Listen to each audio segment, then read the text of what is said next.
টাইটেনের সম্বন্ধে বলবো, Titan 40% sales growth করেছে তার রিটেল সেক্টরে।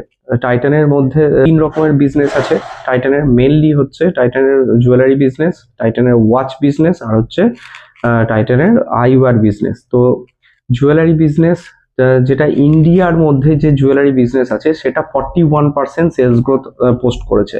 এবং টাইটানের কিছু জুয়েলারি সেগমেন্ট আছে ইন্টারন্যাশনাল মার্কেটে, যেমন সিঙ্গাপুর, নর্থ আমেরিকা, মানে যেটা আমেরিকার মধ্যে পড়ছে, প্লাস হচ্ছে গালফ কান্ট্রিতে। এইখানে টাইটানের যেসব বিজনেস আছে, যেসব শোরুমগুলো আছে, সেখানে 81% সেলস গ্রোথ হয়েছে।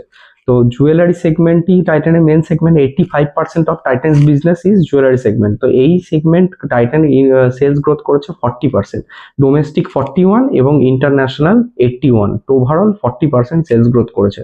তো এইটা মেনলি টাইটানের, যেটা টাইটান আপডেট দিয়েছে, যে মেনলি হচ্ছে অ্যাভারেজ সেলস প্রাইস ইনক্রিমেন্টের থ্রুতে। এটা কিন্তু ভলিউম গ্রোথ হয়নি, যে নাম্বার অফ বায়ার বেড়ে গেছে এরকম কিন্তু হয়নি, অ্যাভারেজ সেলস প্রাইস বেড়েছে। অর্থাৎ টাইটানের শোরুমে অ্যাভারেজ সেলস প্রাইস আগে যদি টোটাল যত সারা মাসের বিক্রি করে যদি 1 লাখ টাকার সেলস হতো, 1 লাখ টাকার অ্যাভারেজ সেলস প্রাইস হতো, অর্থাৎ পার কাস্টমার 1 লাখ টাকা করে যদি তারা গোল্ড অর্নামেন্ট কিনতো বা ডায়মন্ড অর্নামেন্ট কিনতো, এখন কিন্তু সেটা বেড়েছে। এবং সেটা কত বেড়েছে? এই যে 40%, এই অ্যামাউন্টই বেড়েছে, totally driven by average sales price. অর্থাৎ 40% ইনক্রিমেন্ট হয়ে এখন সেটা 1,40,000 হয়েছে এই অ্যাভারেজ সেলস প্রাইস। এটা আমি এক্সাম্পল হিসেবে দিচ্ছি, অ্যাভারেজ সেলস প্রাইস কত হয়েছে সেটা টাইটান পোস্ট করেনি, কিন্তু যে সেলস গ্রোথ হয়েছে সবটাই কিন্তু অ্যাভারেজ সেলস প্রাইসের বেসিসেই হয়েছে, ভলিউম ইনক্রিমেন্ট কিচ্ছু হয়নি।